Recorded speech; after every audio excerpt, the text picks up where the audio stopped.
എടാ നമ്മളോടിപ്പിള്ളേ ഒരാൾ വന്നിട്ട് സ്നേഹവും പ്രേമവും തമ്മിലുള്ള വ്യത്യാസം ചോദിച്ചാൽ നിങ്ങളെന്നാ മറുപടി പറയും? എടാ അത് എളുപ്പമല്ലേ.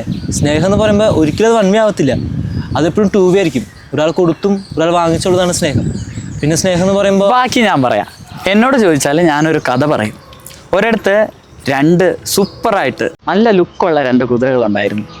അപ്പോൾ ഈ ഒരു കണ്ണ് കാണാത്തയും ഒരു കാല് വയ്യാത്തയും ഒരു മനുഷ്യൻ ആ വഴി വന്നിട്ട് കുതിരകളോട് ചോദിക്കും, എന്നെ ഒരു സ്ഥലം വരെ കൊണ്ടാവുമെന്ന്. പക്ഷേ ആദ്യത്തെ കുതിര ഇങ്ങനെ ചിന്തിക്കും, ഇത്രയും ലുക്കുള്ള ഞാൻ എന്തിനാ ഇവനെ കൊണ്ട് പോകുന്നത്, എനിക്കൊരു നാണക്കേടോ എനിക്കൊരു കുറച്ചിലായാലോ. അപ്പോൾ രണ്ടാമത്തെ കുതിരയാണെങ്കിലോ അവനെ ഭയങ്കര സന്തോഷത്തോടെ അവനെ തൻ്റെ പുറത്ത് കയറ്റിക്കൊണ്ട് പോകാൻ തുടങ്ങും. അപ്പോൾ ഈ ഒന്നാമത്തെ കുതിര രണ്ടാമത്തെ കുതിരയോട് ചോദിക്കും, നീ എന്ത് പണിയാണ് ഈ കാണിക്കുന്നത്, നിന്റെ ഇമേജിനെ ഇത് ബാധിക്കില്ലേ, നിനക്കൊരു കുറച്ചിലല്ലേ. അപ്പോൾ ഈ രണ്ടാമത്തെ കുതിര ഒന്നാമത്തെ കുതിരയോട് പറയും, അവൻ ആ ഒറ്റ കണ്ണ് വെച്ച് ഈ ലോകം മൊത്തം കാണുന്നുണ്ട്, അവൻ ആ ഒറ്റ കാല് വെച്ച് ലോകം മൊത്തം സഞ്ചരിക്കാൻ മനസ്സ് കാണിക്കുന്നുണ്ട്, അപ്പോൾ അവൻ നിസ്സാരക്കാരനല്ലല്ലോ. നിർത്തി ബാക്കി ഞാൻ പറയാം.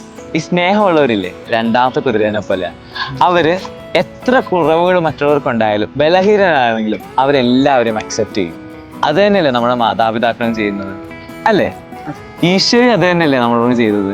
നമ്മളെപ്പോൾ അവൻ്റെ അടുത്ത് ചെന്നാലും ബലഹീനരായിട്ടും കുറവുകളുണ്ടായിട്ടും അവൻ എപ്പോഴും രണ്ട് കൈ നീട്ടി നമ്മളെ സ്വീകരിക്കുന്നില്ലേ അല്ലേ?